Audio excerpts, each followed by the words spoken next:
Ada banyak orang Kristen yang masih kesulitan untuk mengerti dan menjelaskan perihal Kristus adalah sebagai ular tembaga. Yang walaupun sangat jelas ini adalah perlambangan, namun banyak sekali yang belum memahami perkara ini. Ini adalah suatu lambang yang sangat luar biasa. Saat ini kita akan membahas mengenai kematian Kristus sebagai ular tembaga. Selamat datang di channel pembahasan firman kebenaran. Dalam Yohanes pasal 3 ayat 14 berkata, "Dan sama seperti Musa meninggikan ular di padang gurun, demikian juga anak manusia harus ditinggikan." Dan ayat ke-15 berkata, "Supaya setiap orang yang percaya kepadanya beroleh hidup yang kekal," atau lebih tepatnya beroleh hayat yang kekal. Dalam Yohanes 3, Tuhan Yesus mewahyukan kepada Nikodemus tentang kelahiran kembali. Nikodemus menganggap Kristus adalah guru yang datang dari Allah. Ini menunjukkan bahwa Nikodemus berpendapat bahwa dirinya memerlukan suatu pengajaran yang lebih baik agar bisa memperbaiki dirinya. Tetapi jawaban Tuhan menyingkapkan kepadanya bahwa keperluannya bukan pengajaran yang lebih baik, melainkan perlunya dia dilahirkan kembali. Yohanes pasal 3 ayat 3 berkata, Yesus menjawab katanya, "Aku berkata kepadamu, sesungguhnya jika seseorang tidak dilahirkan kembali, maka ia tidak dapat melihat kerajaan Allah." Dilahirkan kembali berarti dilahirkan sekali lagi, dilahirkan kembali oleh hayat Allah yang berbeda dengan hayat manusia yang diperoleh melalui kelahiran alamiahnya. Karena itu, keperluan yang sesungguhnya bukan pengajaran yang lebih baik untuk memperbaiki diri, melainkan hayat Allah untuk menyusun ulang manusia. Yohanes 3 ayat 5 berkata, jawab Yesus, "Aku berkata kepadamu, sesungguhnya jika seorang tidak dilahirkan dari air dan roh, ia tidak dapat masuk ke dalam kerajaan Allah." Perkataan dari air dan roh ini seharusnya sangat jelas bagi Nikodemus sehingga tidak memerlukan penjelasan apapun. Tetapi ia tidak mengerti. Air berkaitan dengan ministri Yohanes Pembaptis, yaitu untuk menyelesaikan manusia ciptaan lama. Dan roh berkaitan dengan ministri Yesus, yaitu untuk penunasan manusia di dalam ciptaan baru.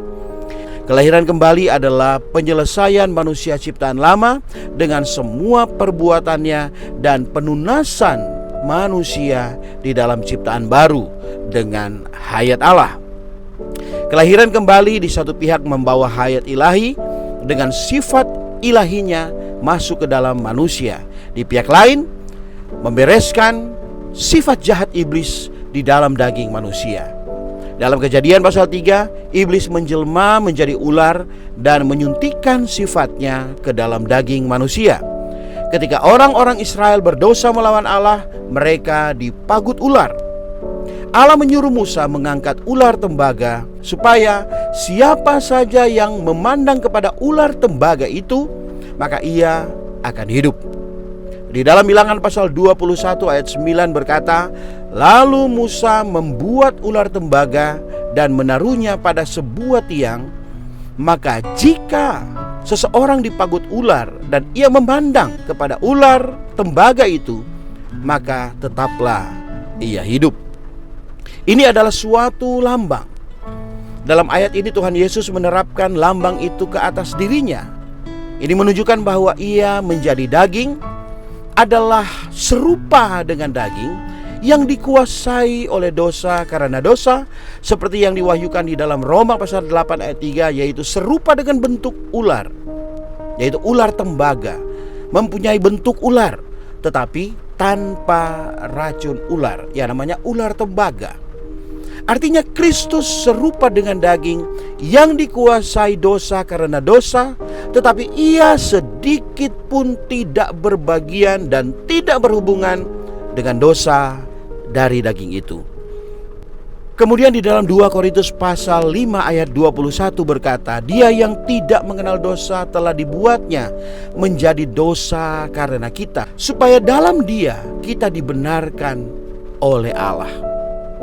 Kemudian Ibrani pasal 4 ayat 15 bagian B berkata, ia telah dicobai, hanya tidak berbuat dosa. Ketika ia di dalam daging dinaikkan di atas salib, maka iblis, si ular tua itu, telah ditanggulangi melalui kematiannya di atas salib. Kemudian Ibrani pasal 2 ayat 14 berkata, karena anak-anak itu adalah anak-anak dari darah dan daging, maka ia juga menjadi sama dengan mereka dan mendapat bagian dalam keadaan mereka, supaya oleh kematiannya ia memusnahkan dia, yaitu iblis yang berkuasa atas maut. Ini berarti sifat ular dalam manusia yang jatuh telah ditanggulangi. Haleluya. Ketika seseorang dilahirkan kembali dengan hayat ilahi di dalam Kristus, maka sifat satani di dalamnya telah dibereskan. Puji Tuhan. Karena itu di dalam bagian firman ini, ketika Tuhan menyinggung tentang dilahirkan kembali kepada Nikodemus, ia secara khusus menyinggung perkara ini. Nikodemus mungkin mengira dirinya adalah orang yang bermoral dan orang yang sangat baik, orang yang sangat luhur. Tetapi perkataan Tuhan dalam ayat ini menyiratkan bahwa tidak peduli bagaimana baiknya Nikodemus secara luaran, di dalam dirinya tetap ada sifat ular, si iblis.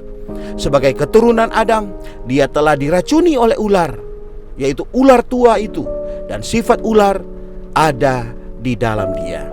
Dia bukan hanya memerlukan Tuhan sebagai anak domba Allah untuk menghapus dosanya, juga memerlukan Tuhan menjadi bentuk ular untuk menanggulangi sifat ularnya di atas salib, dan agar dia mendapatkan hayat yang kekal dari Allah. Puji Tuhan, atas kematian Kristus sebagai ular tembaga telah mengakhiri sifat dosa, yaitu sifat ular di dalam kita, dan telah menghancurkan iblis, si ular tua itu. Kita perlu merespon kebenaran firman ini dengan berdoa. Oh Tuhan Yesus, terima kasih padamu Tuhan. Terima kasih atas pewahyuan mengenai Engkau yang adalah ular tembaga yang sejati.